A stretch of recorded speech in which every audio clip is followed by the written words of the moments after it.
Ready to go? Okay. Okay, if you'll go ahead and take your seats, we'll get started. My name's Cornell Clayton. I'm the director of the Thomas S. Foley Institute here at Washington State University. And on behalf of the Institute, it's my pleasure to welcome you to this evening's Thomas S. Foley Distinguished Lecture, which will be given by Howard Gillman. Before I introduce our speaker, I want to thank President Kirk Schultz. I want to thank our Provost, Dan Bernardo, and the Office of Student Involvement for helping us to host this year's lecture. I also want to thank the College of Arts and Sciences for their continued support of the Thomas S. Foley Institute.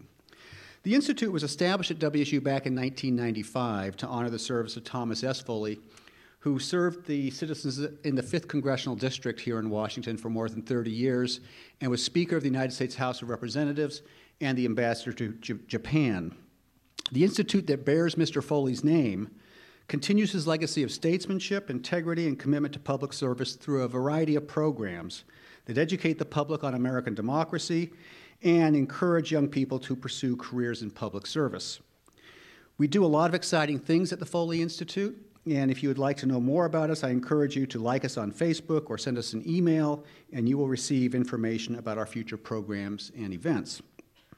The Foley Distinguished Lecture Series recognizes Mr. Foley's belief that the critical challenges we face in the 21st century can be met only through innovative thinking and informed civil dialogue. Some of our previous distinguished lecturers have been included such luminaries as the former governor of Vermont and DNC chair Howard Dean, New York Times journalist Nicholas Kristof, U.S. Attorney General John Ashcroft, NAACP President Kwasi Mfume, billionaire entrepreneur and political activist Nick Hanauer, political scholars such as Mo Fiorina from Stanford and Theda Skocpol from Harvard, as well as writers and social commentators like Christopher Hitchens and David K. Johnston. Tonight's distinguished lecture comes at a particularly important time in American political history and in the life of our universities.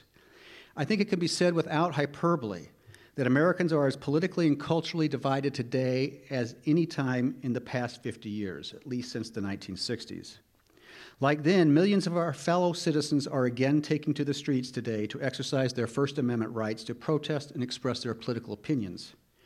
And universities, once again, often find themselves ground zero for the political and cultural debates that divide our nation. Recent events on campuses at the University of Virginia, the University of California at Berkeley, Middlebury College, the University of Washington, and elsewhere demonstrate that these debates can quickly turn uncivil and even violent. Some of the most provocative speakers on campuses these days seek to express hateful ideas that are intellectually repugnant to most of us and which are inimical to democracy itself more generally.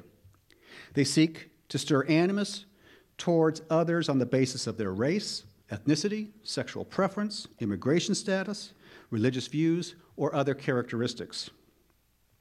In response, some have sought to silence such speech, believing that it has no place at the university and that it jeopardizes our commitment to an inclusive learning environment on campus. Indeed, recent surveys have found that nearly 70% of students nationwide think that other students who engage in hate speech should be disciplined by their universities. 50% support shouting down offensive speakers on campus. And 1 in 5 of our students nationwide believe that it would be appropriate to use violence to silence such speakers. So what is the role and limits of free speech within the university? What can be done to ensure that the legitimate contestation of ideas does not turn violent? And how should we balance concerns about free expression with a commitment to an inclusive campus learning environment? Now, fortunately for us, I can think of no better person to bring perspective to these questions than tonight's speaker. It gives me great pleasure to introduce to you one of my old friends and colleagues in the Academy, Howard Gillman. Howard currently serves as a chancellor of the University of California at Irvine. He is an award-winning scholar and teacher and one of the nation's leading experts on the American Constitution and courts. In addition to being the chancellor at UC Irvine, Howard holds faculty appointments in the School of Law, the Department of Political Science, the Department of History, the Department of Criminology. Howard also serves as a co-chair of the advisory board for the University of California's National Center for Free Speech and Civic Engagement in Washington, D.C. Under Howard's leadership, UCI has become one of the nation's leading public research universities. It was recently ranked the top 10 of all public universities by U.S. News & World Report. And prior to moving to Irvine, Howard spent more than 2 decades at the University of Southern California, where he served as the Dean of the College of Letters, Arts, and Sciences, and was credited with taking that college to new heights in terms of raising external support, hiring quality faculty, and making diversity an institutional priority. Howard has long been recognized for his teaching excellence and dedication to scholarship. Among his many awards is the Teaching and Mentoring Award from the Law and Courts section of the American Political Science Association, the University of Southern California's Associates Award for Excellence in Teaching, which is the highest honor that university bestows on faculty for teaching and dedication to students, the American Judicature Award for Research on Courts and Law, and the C. Herman Pritchett Award awarded by the American Political Science Association for the best book on public law in the previous year. A prolific author, some of Howard's many books include The Constitution Besieged, published by Duke University Press, Supreme Court Decision Making, published by the University of Chicago, The Votes That Counted, How the Court Decided the 2000 Presidential Election, published by Oxford University Press, and American Constitutionalism, also published by Oxford University Press. Howard's most recent book, co-authored with Aaron Chemerinsky, who's the Dean of the Law School at UC Berkeley, was published this year by Yale University Press. It's entitled Free Speech on Campus, and it serves as the basis of his lecture this evening. Please join me now in welcoming Howard Gillman.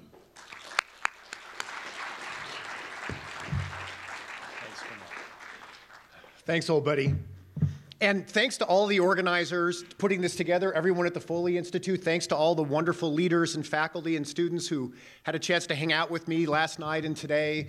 And especially thanks to all of you for being here to talk a little bit about one of our favorite topics and one of the most important topics facing colleges and universities around the country, and one of the most important topics I think our country is facing as we think about reconciling speech that hurts with our commitment to building a truly inclusive republic and certainly an inclusive and non-discriminatory learning environment in college campuses. So in the winter of 2016, I started teaching undergraduate seminars on the topic of free speech on campus with my old friend Erwin Chemerinsky. At the time, he was the founding dean of the law school at UC Irvine. As you heard, he's now the dean of the law at Berkeley. We had been teaching courses on the constitutional history of civil rights, but events were happening in the country in 2015 that really changed our perspective on what we needed to focus on. You might have heard some of these about some of these events. There were many student protests to disinvite a number of speakers to college campuses. Condoleezza Rice, for example, being disinvited as a speaker at one campus. There were demands from students at Yale that 2 faculty members resign because of controversies over emails about Halloween costumes. There were successful efforts at Wesleyan to defund the student newspaper after an op-ed criticizing Black Lives Matter. There were student demands at a number of universities, including UC Santa Barbara, that faculty be required to provide trigger warnings before discussing some topics in class, and to label certain works as racist or sexist or otherwise problematic. And as these events were unfolding in 2015, a lot of commentators started to weigh in. One of the most famous was a series of articles at The Atlantic where a framing of these issues was established. The very famous title of this piece was The Coddling of the American Mind. And the argument was that we were almost witnessing a mental health crisis among students who weren't prepared to listen to arguments other than arguments that they found incredibly comfortable. This then pulled this debate into the campus, into the national culture wars.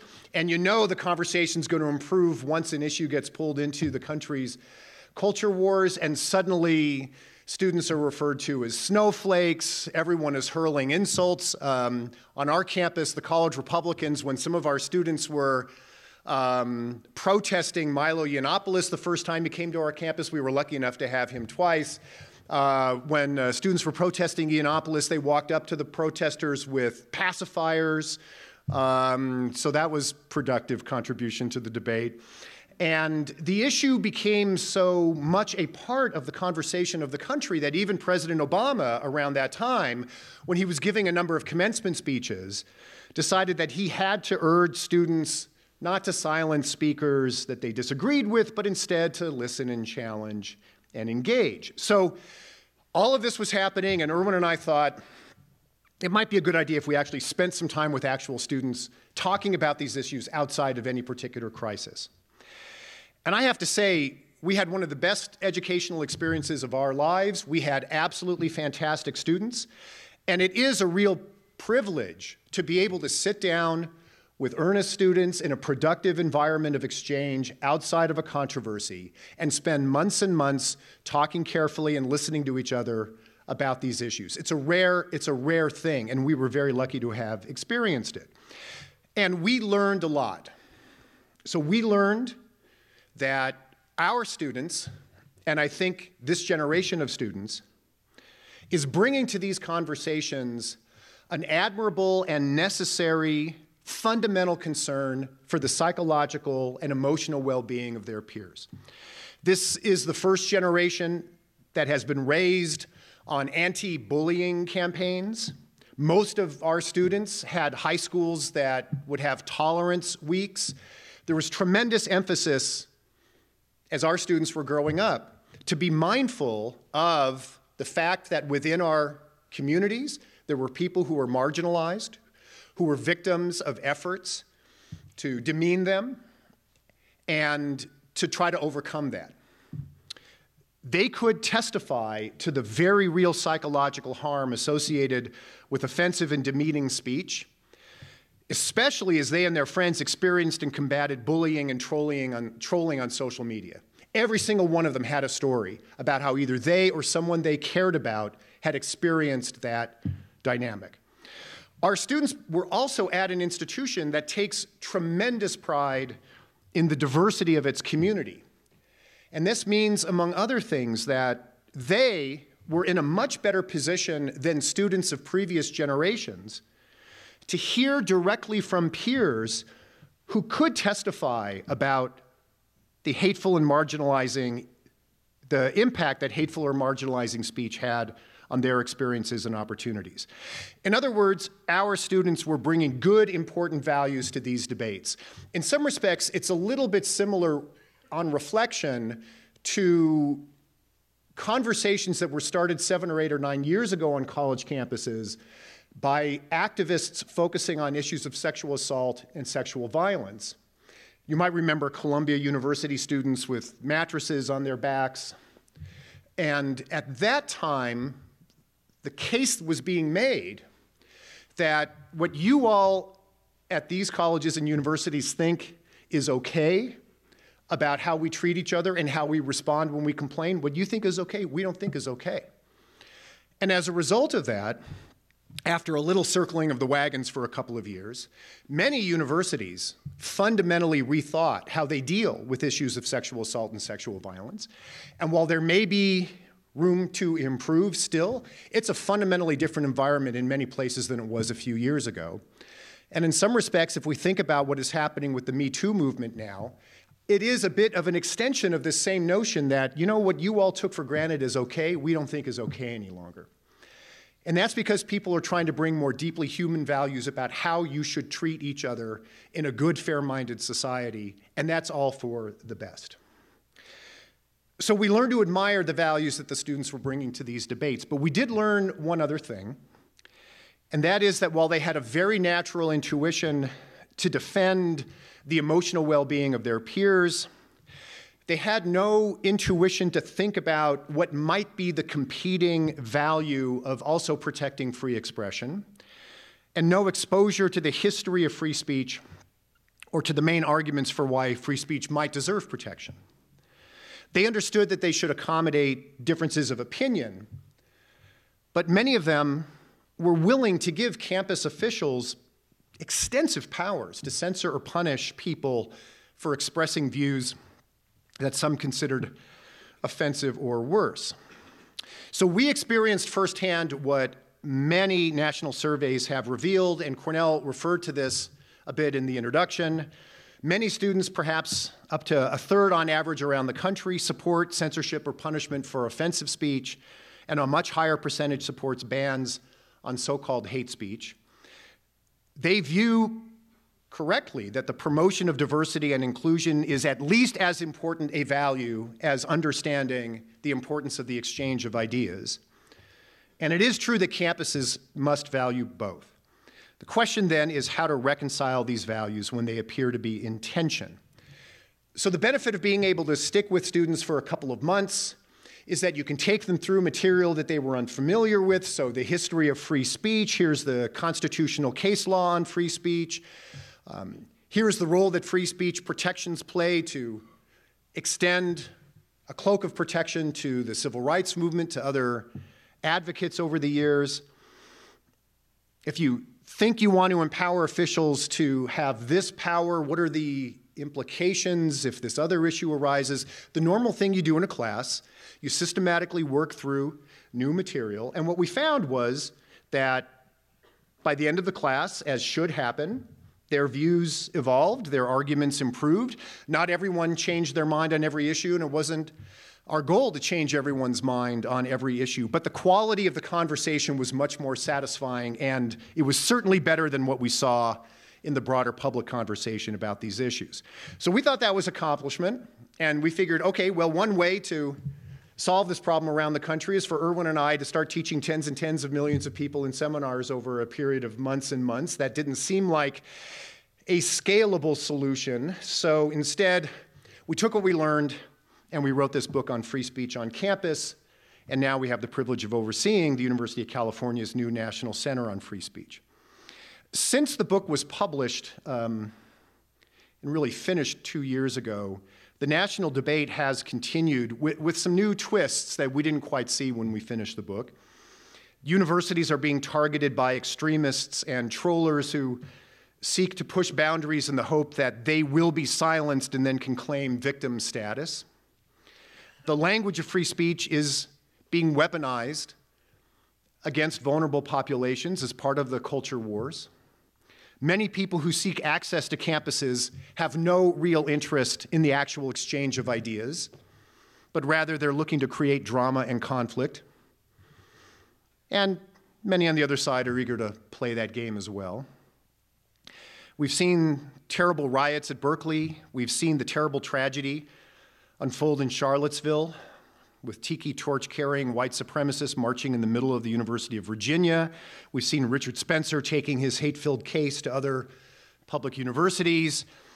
We've seen Berkeley put in a position where they had to spend almost $4 million to prepare for a Free Speech Week event that was ostensibly to be organized by Milo, but was never really intended to take place. State legislatures and members of Congress are now jumping in, demanding that universities do the right thing. That's always a good sign. Litigation is on the rise. So there's a lot to discuss. So over the next few minutes, I'd like to do a few things. I want to summarize the argument of our book and also touch a bit on the major arguments in favor of broad protections for free expression.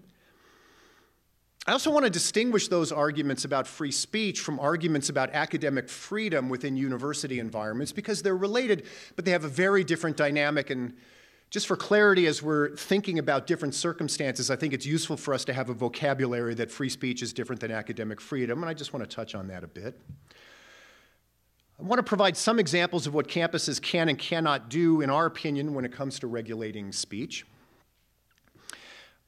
I have to highlight some of the big challenges arising in the wake of Charlottesville, and especially the extraordinary costs some campuses are facing to protect controversial speakers, and then suggest what steps universities should take to promote an inclusive learning environment. So that'll take us to about 9 o'clock, and then we'll have now I'm going to try to do each of these in a few minutes. Not enough to do justice to any of them, but it'll give you an overview, and then we'll have some time for question and answer, and I can hear what you're most interested in talking more about. So let's start with the main argument of the book. I've been to a lot of presentations when people are talking about issues of free speech that start with how complicated the issue is, and it certainly is complicated. If you took the average constitutional law casebook on free expression and pulled it off the shelf, it would be at least 1,000 pages. It's a real doorstopper. So let's acknowledge that it's complicated. But sometimes you have to keep things simple to get the ball rolling. And here's how we boil it down in our thesis statement. It's deceptively simple, but I know when I say it, even though it sounds simple, it's actually controversial. So campuses, I hope this is not the controversial part, campuses have an obligation, a moral, ethical, legal obligation to do everything possible within the law and within other values to promote an inclusive and non-discriminatory learning environment. Let's not run away from that responsibility. But our thesis is that they cannot do so by censoring or punishing the mere expression of ideas on a campus. In our view, any viewpoint can and should be expressed on a campus without censorship or punishment, even if it's controversial, even if the idea is considered dangerous, even if it's considered offensive or hostile to members of the community or even hateful. So before we consider the implications of this controversial starting point, let me note what we're talking about and what we're not talking about, because while we are talking about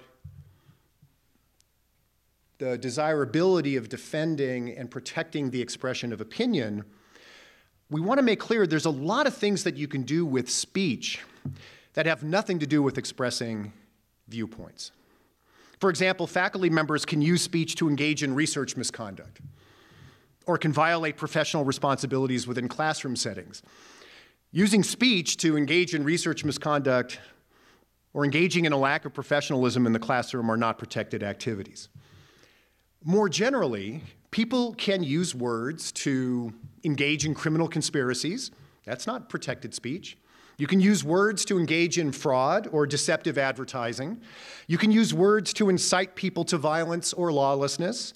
You can use words to harass someone or threaten them.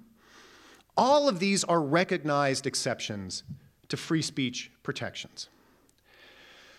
But what they all have in common, even if you don't deeply know the law of incitement or harassment or true threats and the like, even if you don't know the law, what all of those exceptions have in common is that you need more than the mere expression of an opinion in order to step over the line into unprotected speech. Speech can be threatening or harassing, but in the law, the mere expression of a viewpoint cannot constitute a threat or harassment, which is not to say that you don't consider the viewpoint threatening or dangerous. A lot of ideas are dangerous, but in the law, an idea doesn't become a threat merely because you consider the idea itself a dangerous idea that's being circulated. Now, that might not be the right way the law should think about it, but just to get us going.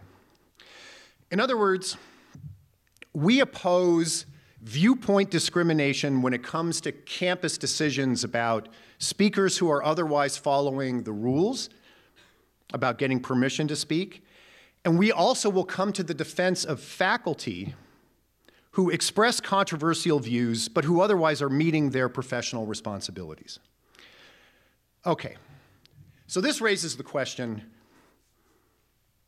why do some people think it's good to protect the expression of viewpoints, even when we know that certain viewpoints are wrong, offensive, or even abhorrent? And so this brings me to the classic arguments in favor of rights of free expression. The actual arguments, more complicated, we'll sketch this out, but these are the basics, as they have been evolved over centuries of effort by always progressive forces pushing against the defenders of the status quo. Because no one tries to silence people who are saying things that are defended by the status quo. First, free speech is essential to the development of freedom of thought. If someone else is controlling the range of opinion you're exposed to, then your thoughts are not your own, and you lose the ability to assess competing points of view and develop your own worldview. The risk, of course, is that you'll hear some bad things that will turn you into a menace. But in the traditional arguments about free speech, that risk is viewed as less threatening to our collective well-being than the risk of thought control and official censorship of ideas. So protection of free expression is considered essential to the development in free human beings of freedom of thought. One of the major improvements in the history of the world occurred when some countries and political cultures evolved from the very long-standing view that is still widely accepted that government had to control what people were exposed to and what they were allowed to believe, to the view that you could trust the people to hear everything and then make their own decisions. Second, protecting a broad range of opinion is essential to any notion of democracy and self-government. If the powerful can prevent the people from engaging in robust debate about matters of public consequence, or if the powerful can prevent you from criticizing them and what they're doing, then the people can't hold their leaders accountable, and it's no longer self-government. In fact, the free exchange of ideas is probably even more central to any conception of democracy than the holding of elections, since without the right of the people to debate and criticize, elections are meaningless.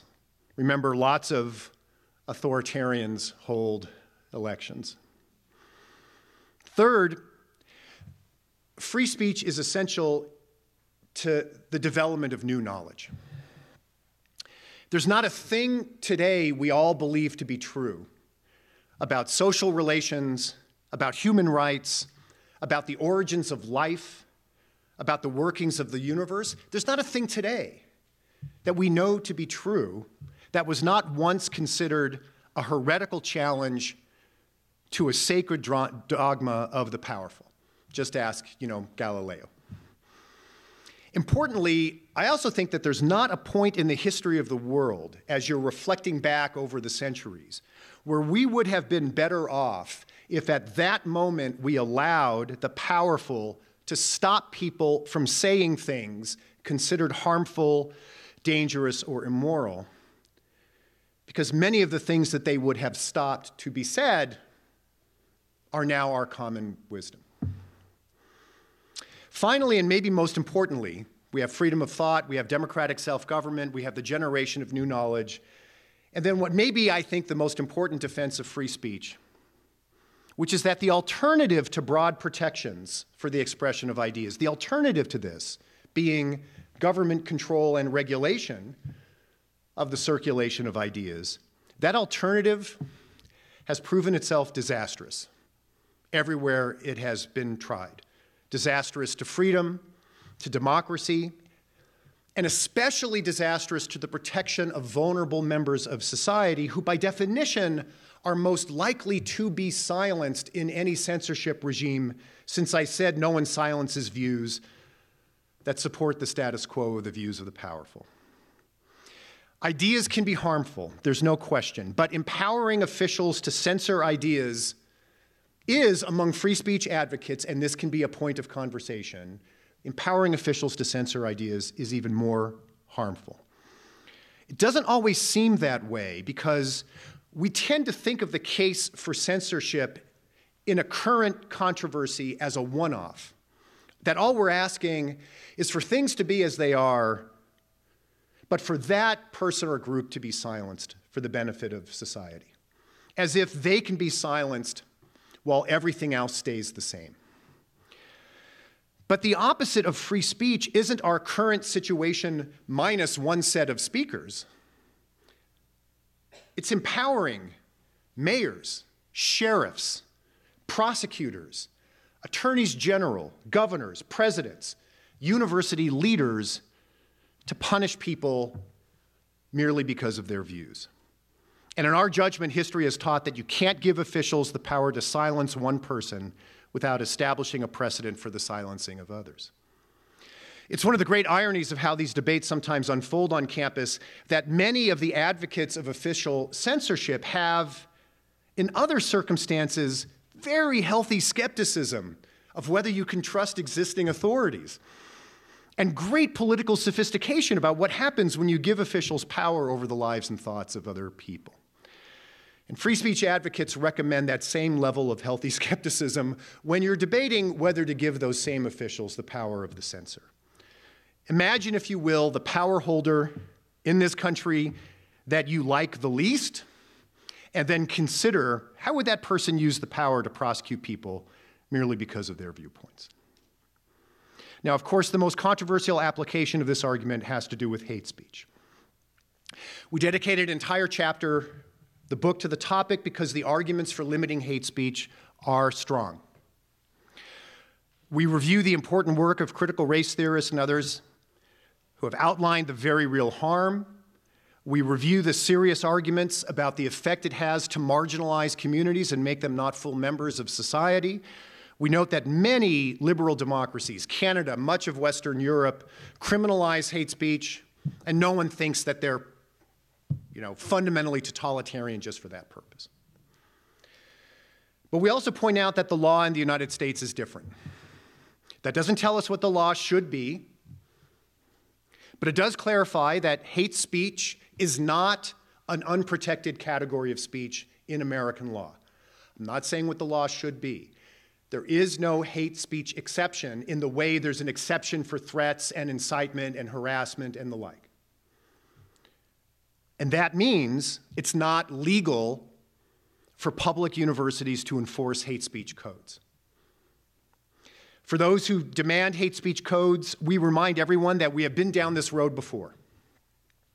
In the late 80s and early 90s, hundreds and hundreds and hundreds of colleges and universities passed hate speech codes. It is a very interesting history. Many of them went through the process. How do you define it? How do you institutionalize it? What are we trying to capture? Hundreds of university communities went through this process in the late 80s and 90s.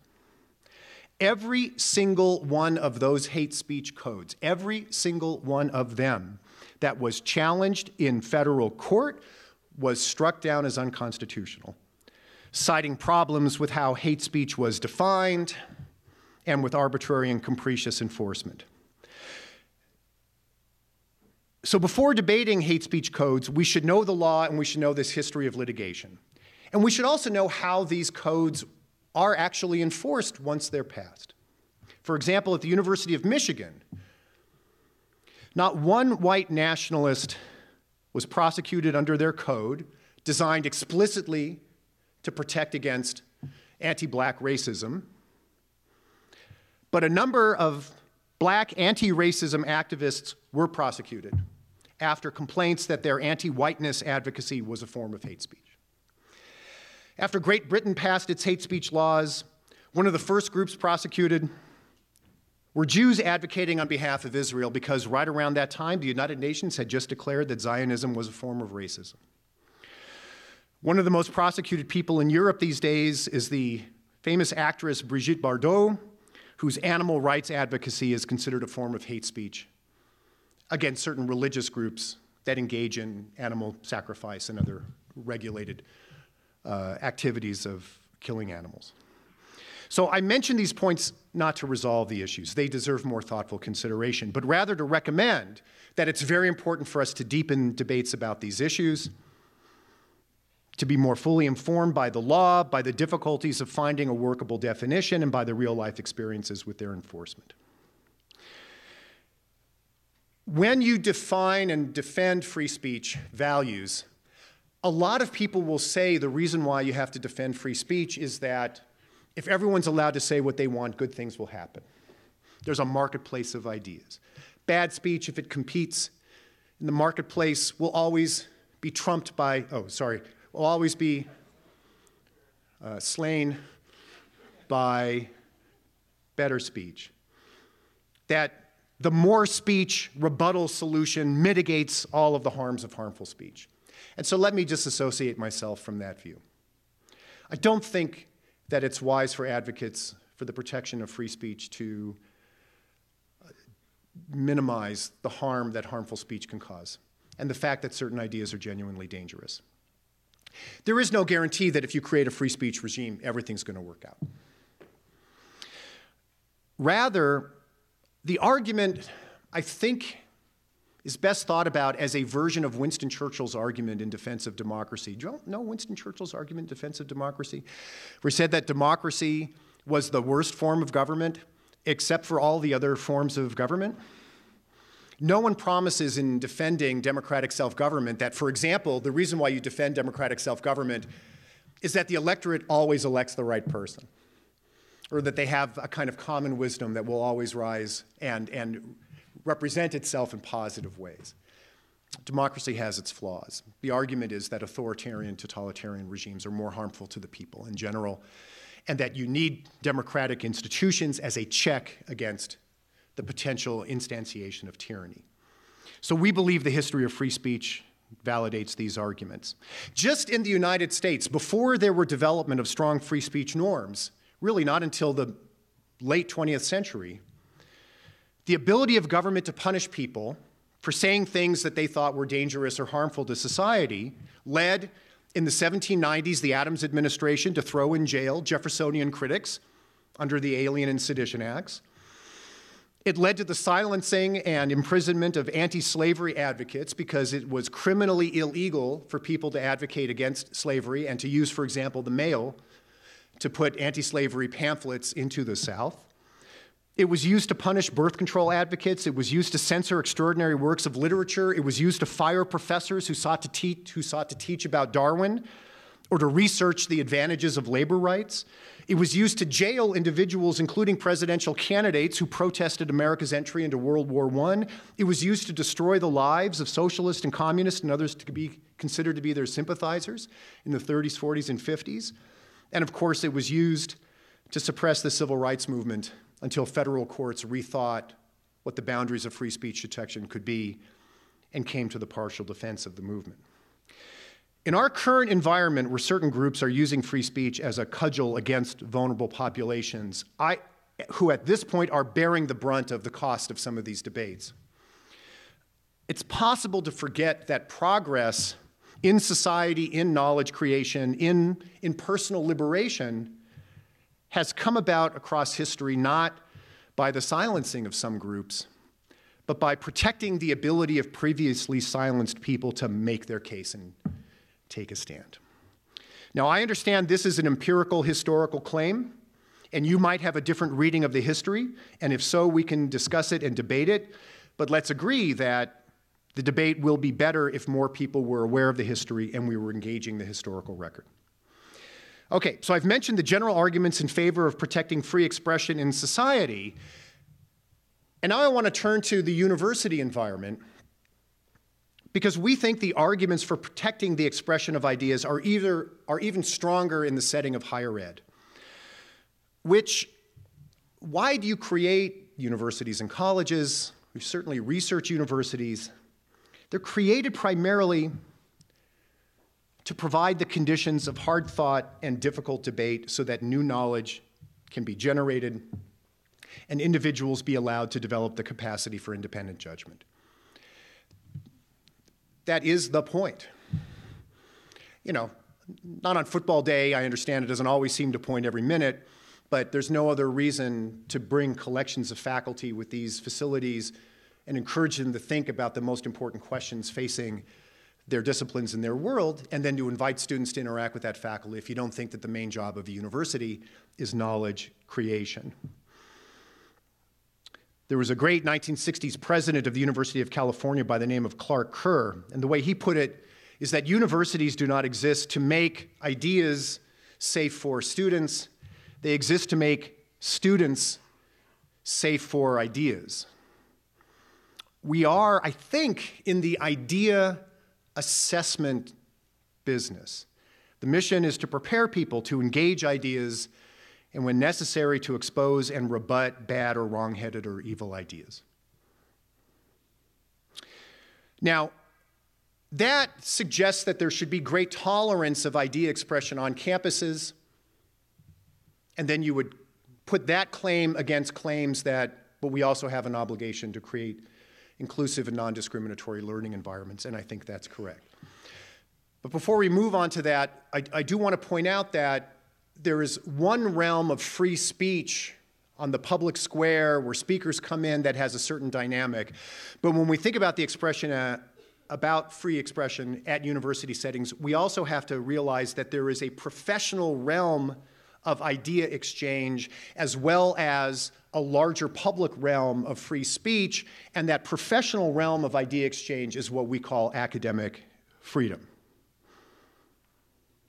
Academic freedom is related to free speech, but it's really a fundamentally different concept. So for example, a sociologist who in a public park says that the moon is made of green cheese will face no official consequences from the local mayor for saying stupid and wrong things.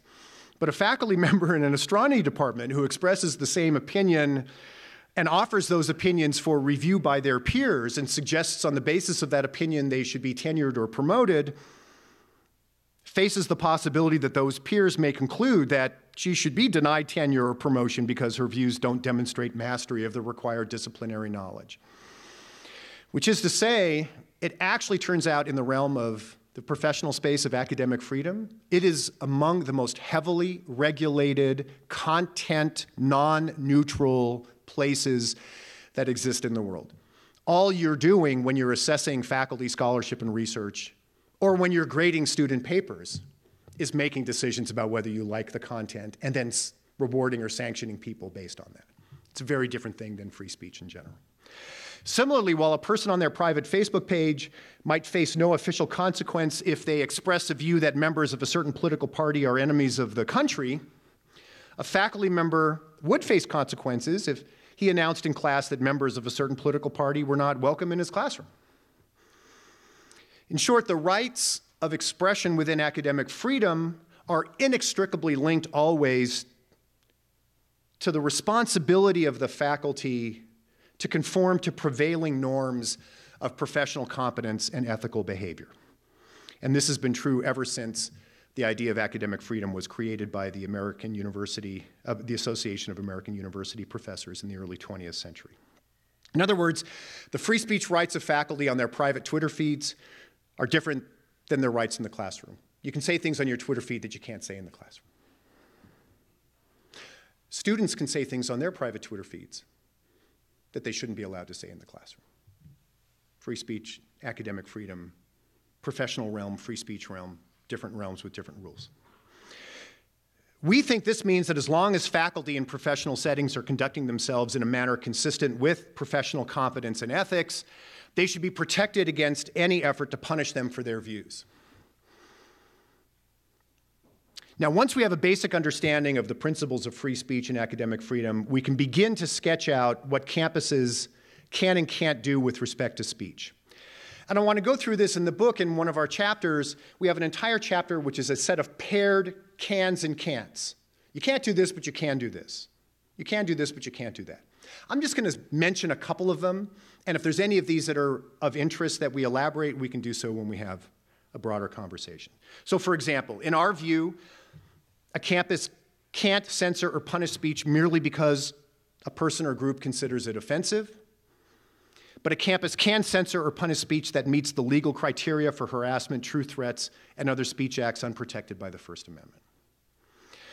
A campus can't prevent protesters from having a meaningful opportunity to get their views across in an effective way. A campus can't, for example, say, we're going to allow students to protest. We found this spot, this 10 by 10 foot spot on the corner of campus, and that's the place where you can do it. We're going to call that the free speech zone. You can't limit the right of people who want to express points of view in a way that doesn't allow them to get those points of view across. But a campus can impose time, place, and manner restrictions on, for example, protests for the purpose of preventing protesters from disrupting the normal work of the campus, including the educational environment and its administrative operations. A campus can't censor or punish some speakers but not others for putting up handbills or writing messages in chalk or engaging in similar acts of expression. If you allow some people to do chalking, then you allow people to do chalking, and you can't then kick in a viewpoint discrimination. If you allow people to have handbills, everybody has a right to hand out a handbill. But a campus can generate content-neutral regulations governing these activities. You could say, for example, everyone can hand out a handbill, but you can't put one under the door of a dorm. Right, so as long as it's content viewpoint neutral, you can do those, make those regulations. So those are some of the cans and can'ts. A lot of these cans and can'ts have become much more complicated in the last year or so in the wake of some terrible and dramatic events. And let me just take a couple minutes on that as we wind down. So you might remember in early 2017, Milo was scheduled to speak at UC Berkeley, and that campus took extraordinary steps to ensure that the event would take place. Other University of California campuses sent police reinforcements, a wide perimeter was established around the venue, barricades were set up to create a safety zone between protesters and people attending the event. We had to do it on my campus, although the first time Milo came, everyone got worked up, and hundreds of students on one side and community members on the other, a lot of energy, but the event went through. He had so much fun, he decided to come back to the campus a second time to hold a politically incorrect Halloween party, so you can imagine how much fun that was going to be.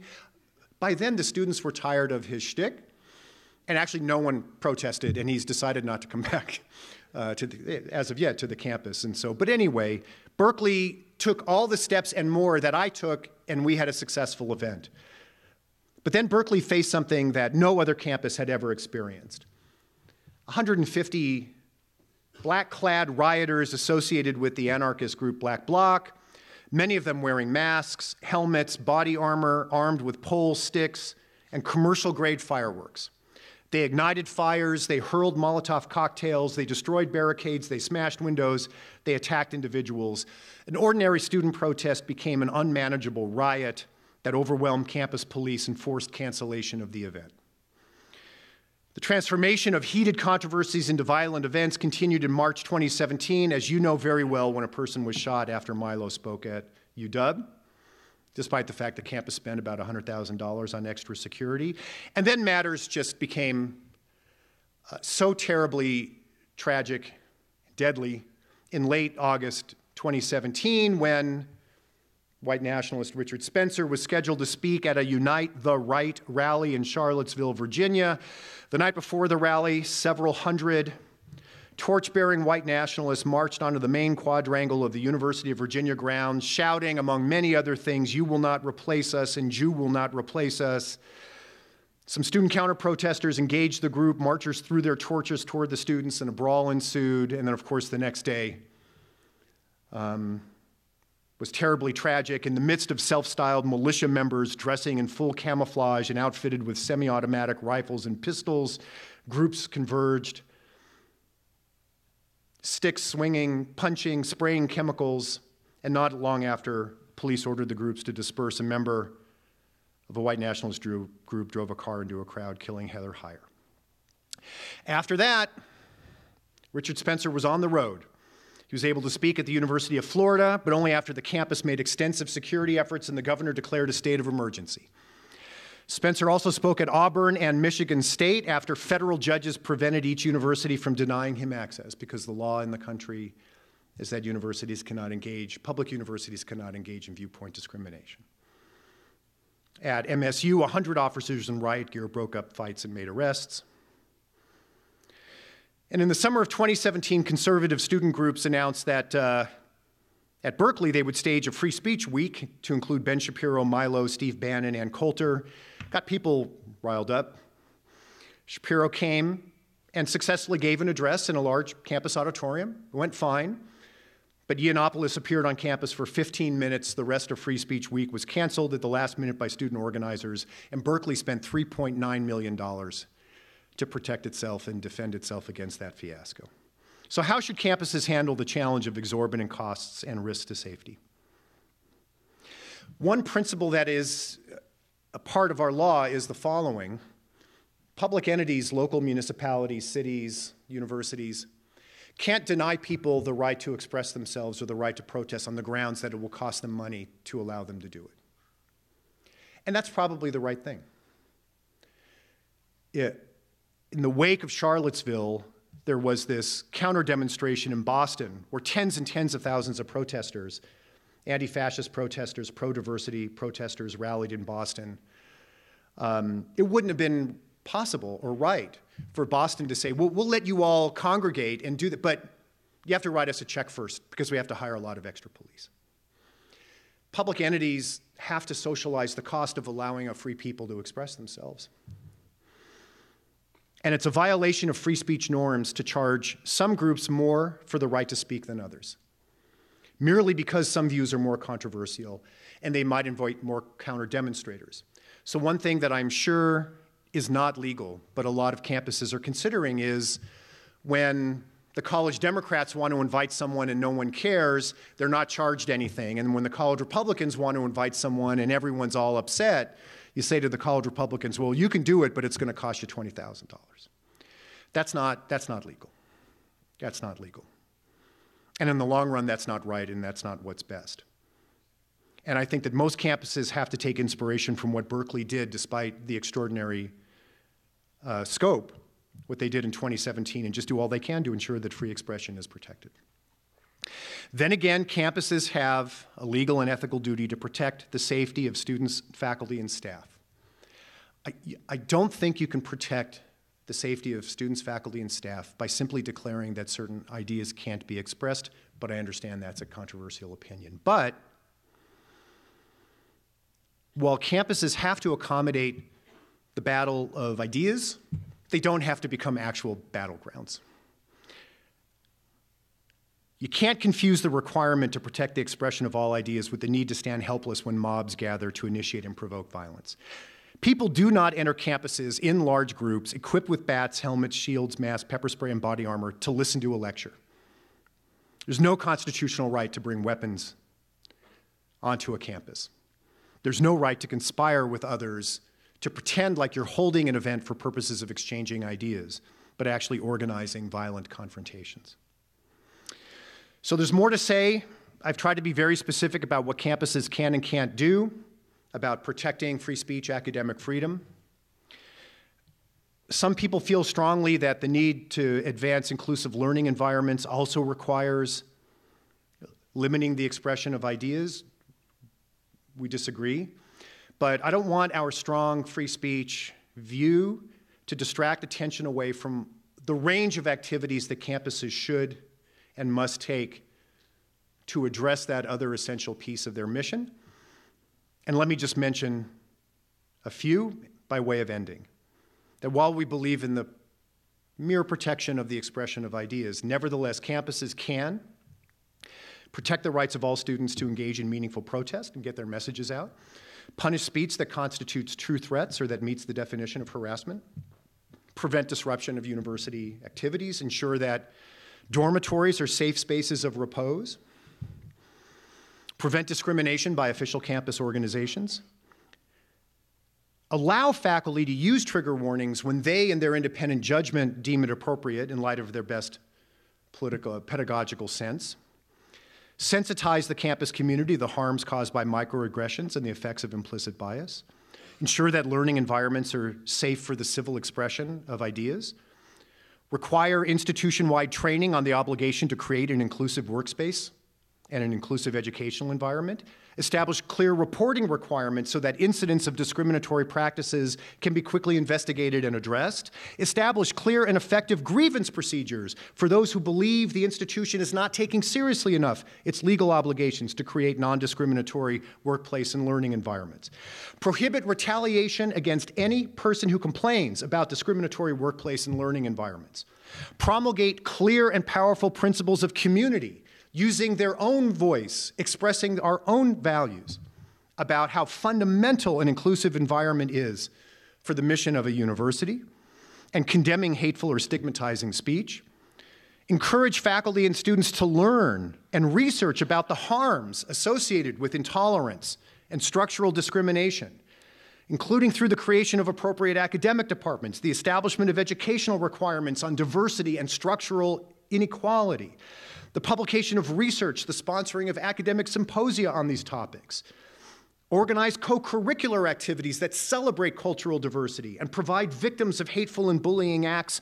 the opportunity to be heard, emphasize how the campus's scholarly mission is best accomplished when people of diverse backgrounds and perspectives work together in an environment of mutual respect and constructive engagement, and when necessary, speak out to condemn egregious acts of intolerance as a way of demonstrating the power of more speech rather than enforced silence. And I hope that if you do all these things, then maybe it does not seem quite as important also to punish the mere expression of an idea, but we will see. And so thank you so much for your attention. I'm looking forward to your questions and your comments. Thanks so much.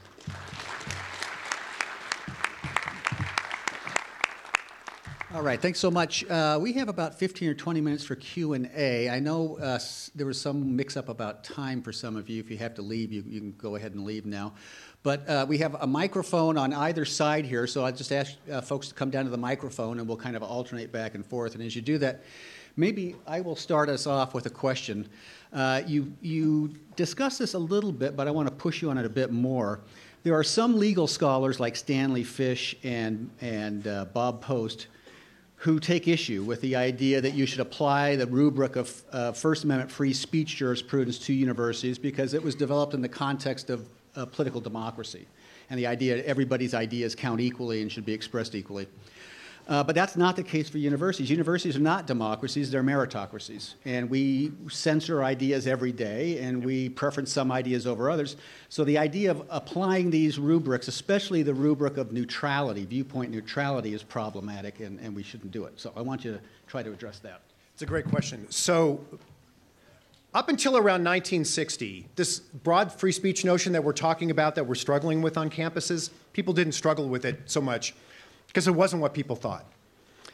The view, which is not an incoherent view, this is a view you could take, and I would encourage you, if you're tempted by it, to try to tease out its implications, might be that when you are on a campus engaged in the business of a campus, you are a member of a scholarly community, and you are always governed by the norms and expectations of that scholarly community.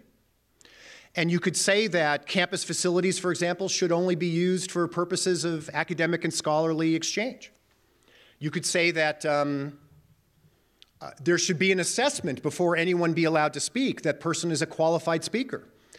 And that if they have gained entry, maybe either as a student who is qualified to be admitted or as a faculty member, that they have some rights, but that doesn't mean you have to open up the gates for all forms of expression.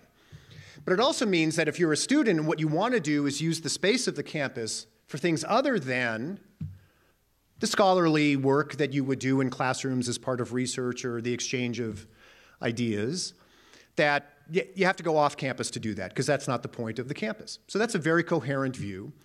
And that was the view that Berkeley took when a number of students starting in 1959 and 1960 wanted to use the space of the campus to do something other than hold academic seminars. One of the things they wanted to do in 1960 was protest the Republican National Convention in San Francisco right down the street.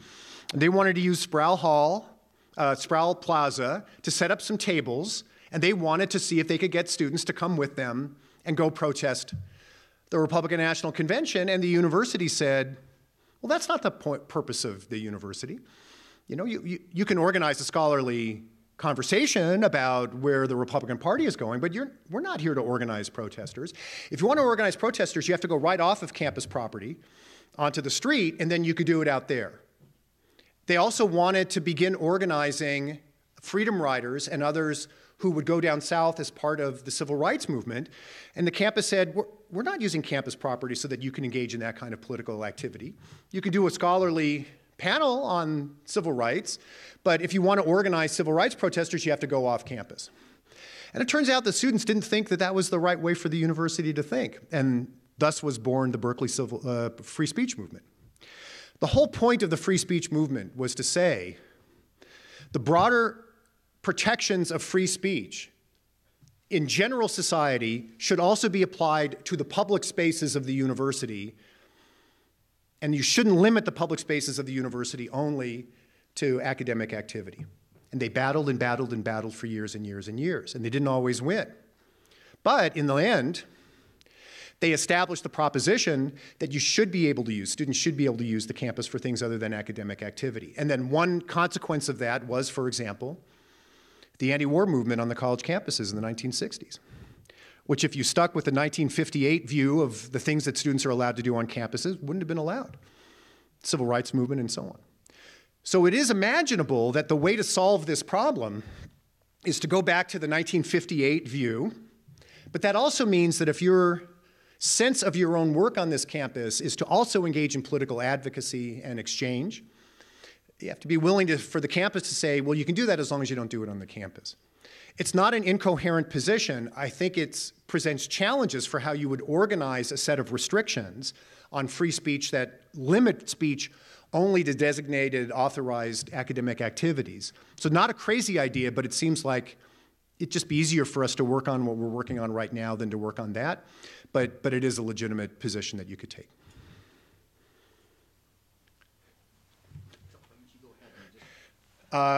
Whoever shall we? On this side first, because I think I can't really see that clearly, but are there two lines? Yes. Okay, so we'll start over here and then we'll go back and forth. Okay, hi. So I was a psychology major my first year here, and I switched over to computer science. But while I was taking psychology courses, one of my professors told me that when we're doing studies or trying to discover new things, that we need to be mindful of like oppressed groups and stuff, and like not incite racism. But how do you feel about that in the sense that it might like stifle actual knowledge if we're being careful to find out that, say, we find out left-handed people are 90% dumber than right-handed people, and then that just doesn't get published because it can incite hatred towards left-handed people. I just was thinking what you thought of that. So there's two answers. One has to do with sort of the realm of proper investigation, and the other with what happens in classrooms. So I said that every university that passed a hate speech code, when it was evaluated by a court, it got struck down as unconstitutional. Okay. The person who challenged the University of Michigan's hate speech code was a graduate student in psychology who was trying to study or wanted to study whether there were cognitive differences among different dimensions between men and women. And one of the ways in which Michigan had defined hate speech was to express any idea that may have the effect of demeaning groups of people based on race and gender and so on. And the university had given some guidance that if you say things like, this group is a little less whatever than that group, that might offend the hate speech code. And that was the main reason why the federal judge said, this is too broad, and that definition can't stand. And so if you read the Doe versus University of Michigan case, you'll have a very interesting example of the federal judge going through exactly the kind of circumstances that you're mentioning. Having said that, it is the obligation of faculty in a classroom setting to create an environment which is not a free-for-all, and encouraging people to engage in respectful disagreement, encouraging people to be sensitive. I mean, when I teach my free speech class, I have to let the students know in advance that you can't teach a free speech class without getting exposed to truly quite horrible things that people say. And that we didn't want anyone to think that that gave anyone in the class license just to use whatever language they wanted just to sort of make a point in class. You can go too far. One of the ways in which the University of California changed its rules about the responsibilities of classrooms is that in 2001, there was a graduate teaching assistant at Berkeley who created what looked like a very interesting class called The Poetics of Palestinian Resistance, which was about writing poetry under occupation. Perfectly interesting class. But in the syllabus said, by the way, if you're a conservative, you can't take the class. And it turned out even in a pre-social media environment, the Wall Street Journal found that out, caused a firestorm, and it led the University of California to clarify that professors had to approach the classroom in a professional way, which allowed people with different points of view to have the ability to participate in the conversation, and to also include some rights of student advocacy within the classroom. And that strikes me as good, because academic freedom is different than free speech, because professors can't use the classroom environment just as their private plaything. They have responsibilities, professional responsibilities to do right by the learning environment they're trying to create. Yeah. Thank you very much for taking a very complex subject and distilling it down for us. I thought very enlightening. I wonder if I can distill it down just even a little bit further. Yeah. So speech in the absence of malice should be permitted. So you can't yell fire in a crowded theater because the intent would be for malice. You can't use speech that would foment a riot because there's malice. Could we reduce it that far? And depending on your answer, if you could permit me just a follow-up question. So that's not how the law would think about it. I don't know if you've noticed, but in our political culture, there sure seems to be a lot of malice in the way people talk to and about each other. And it's not the case that federal prosecutors can start rounding up everyone who says malicious things about other people. Malice is a concept within certain categories of law, like defamation and libel. And what that means is that one unprotected category of speech is you can't say false things about someone that you know is false, designed to ruin their reputation. So I can't start talking about what a good and successful child molester I have found out you are, and just in order to mess with you. It turns out that for a lot of people, they'd rather get punched in the face than have people do that. But the standard of how you win or not, especially against public officials, is that you have to either know it's false or have a reckless disregard for whether or not it is true in order to win a libel suit. And so I don't think that malice is the standard. The most common exceptions are true threats, incitement, harassment, libel and defamation. There's an argument about whether a category called fighting words is a category. The court declared it was a category more than half a century ago, but has never since then found a case where they've applied it. And so I don't think that an idea can be suppressed if you think it's a malicious idea, at least in the law. Okay, Yeah. thank you. Yeah, sure. Yeah. Hi, Dr. Gillman. Thank you for coming here. I enjoyed the speech. Thank you. So I was just wondering how you reconcile the obviously the positions given in the book and in this speech with the actions that took place on your campus in late June of 2016 when the UCI CRs were attempted to be shut down for a year. Of course, that was overturned a week later. I just wanted to hear a little more on that. What the story is, right. Yeah, I'm personal friends with Ari, and I'm the WSUC. Ariane, yeah. And she does a pretty good job characterizing things the university does in ways that are a little bit inconsistent with what we think we actually did. So here's what happened. So when Milo first came to the campus, renting a space, this is when we had hundreds of people on both sides, we have these rules that apply to everyone that say that if your event is going to include, let's say, private security people, the university needs to know that they are licensed people, because that indemnifies the university. And we're not allowing people from outside to bring someone in. So if that's going to happen, check this form. Yes, they're going to bring private security in. And you need to show us the piece of paper that they're licensed. And Ariana and the College Republicans decided that they didn't think that they had to follow that rule. And we were then faced about 2 days before the event with deciding whether we were going to cancel that event because they didn't follow the rules. We tried to dig very deep, because my campus knows sort of my views about this, and let them go through.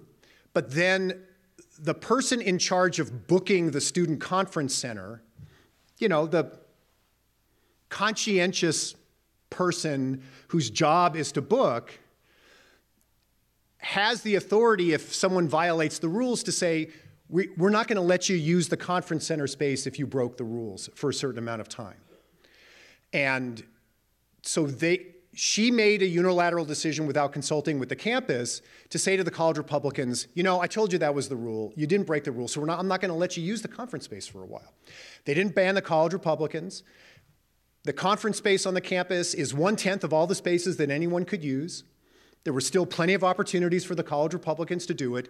But still, the minute we found out that she did that, and it took us a couple of days to find out that she did that, we immediately overturned it. And so whether this is an example of the jackbooted administration preventing earnest people who are just trying to follow the rules from exercising their free speech, or whether something more interesting was happening and a drama was trying to be created to get on Breitbart, because Ariana and Milo were sort of hanging out, and she was running for Breitbart star right at that time. And whether it's Breitbart or College Fix, they're in the business of sometimes dramatizing things. So we felt we did the right thing in allowing the thing to go, even though she didn't follow the rules. And we think we did the right thing that when we found out that this one person unilaterally had made the decision, that we thought that was too harsh. So that's the explanation. I hope that's helpful. Thank you. Yeah. You're very welcome. Yeah. All right. Thank you again for your speech. I have kind of two questions. The first is that speech is different than when the First Amendment was conceived, of course. Right. with technology and information communication technologies, the public sphere is different. So what constitutes a speech act that can be protected? And I understand you're talking about on campuses, but we have people being arrested for what they say on social media now. Yeah. So where does it end and where does it begin is my first question. The second question is we have like the alt-right and neo-Nazi groups that are doing speech acts in the form of, seemingly benign posters and memes on campuses all over the place. Yeah.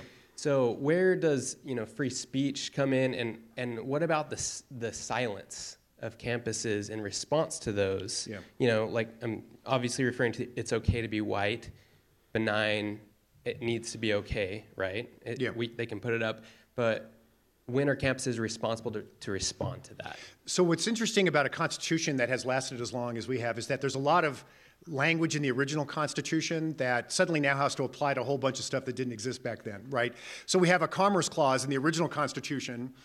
They didn't have airplanes back then, but once we decide that transportation in the form of airplanes and not just in the form of horses and buggies is more like horses and buggies than it's like something else, you then have to apply it to these new forms of expression.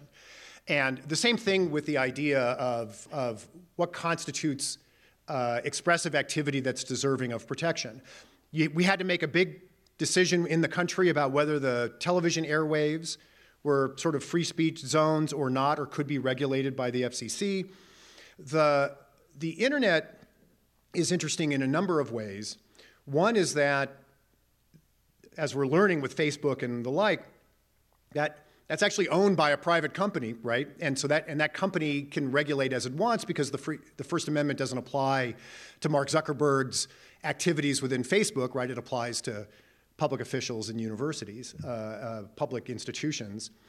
Our view is that the same principles of what is a permissible form of speech and what is a punishable form of speech apply regardless of the platform, right? So you can threaten someone by walking up to someone and saying, tomorrow morning, the minute you walk past that tree, you better be careful because I got a bat waiting for you. And that could be viewed as a true threat. You could say it to a person directly, but you can also say it to a person on your Twitter feed, right?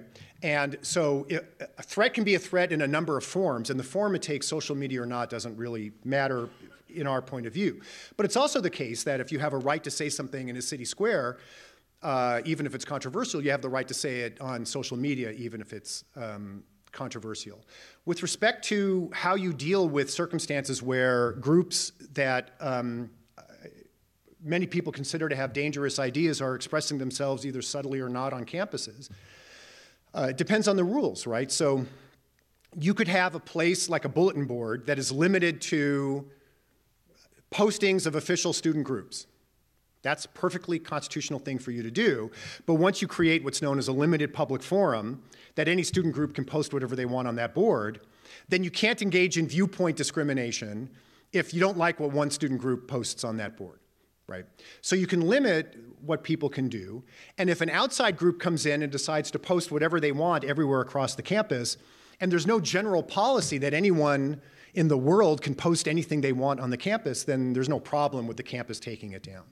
If people on the campus say and do things that you think are wrong, one of the most important things that we all need to be able to do, including leaders of institutions, is to speak out strongly with respect to our values.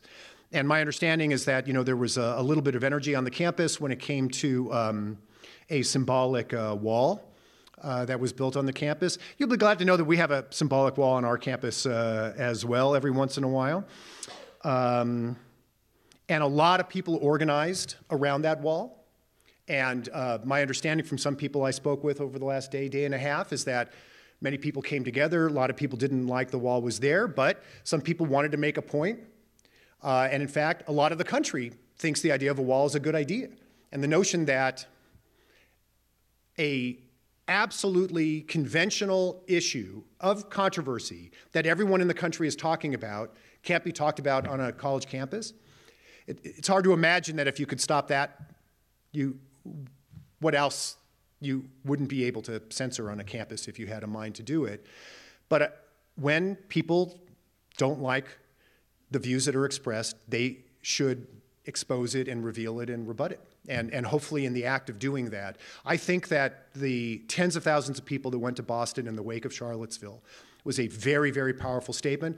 I think after the Tiki Torch March at the University of Virginia, when thousands and thousands and thousands of students and faculty and staff in Virginia, the next night they were going to reclaim the center of the campus and sort of purify it from what had happened the night before with their own candles. It was a beautiful counter statement. And sometimes the advantage of hearing people say things that you think are truly dangerous is that you then have to see things clearly.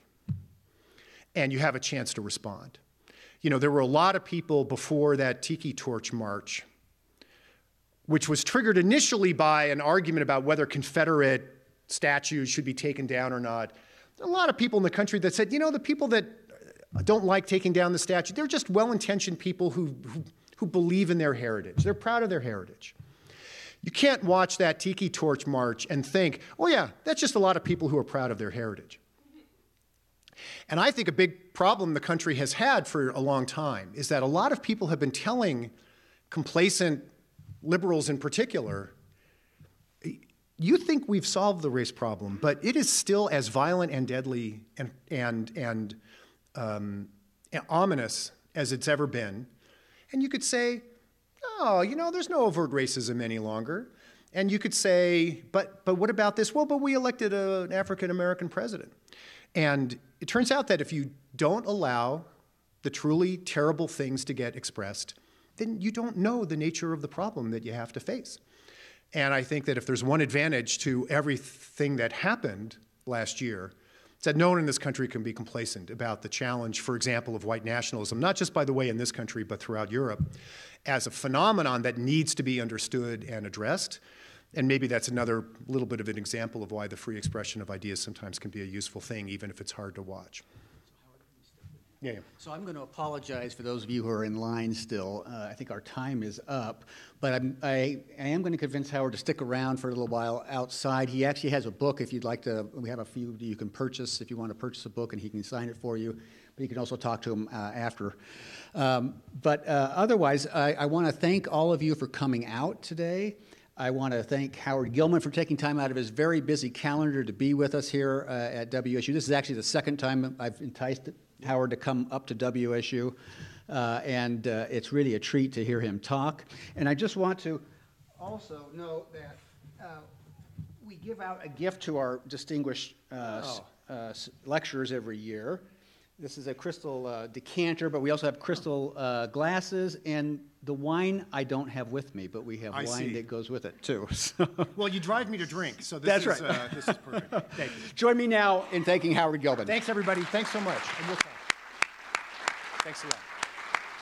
Thank you, sir. I really appreciate it. Fantastic. Oh, that's great.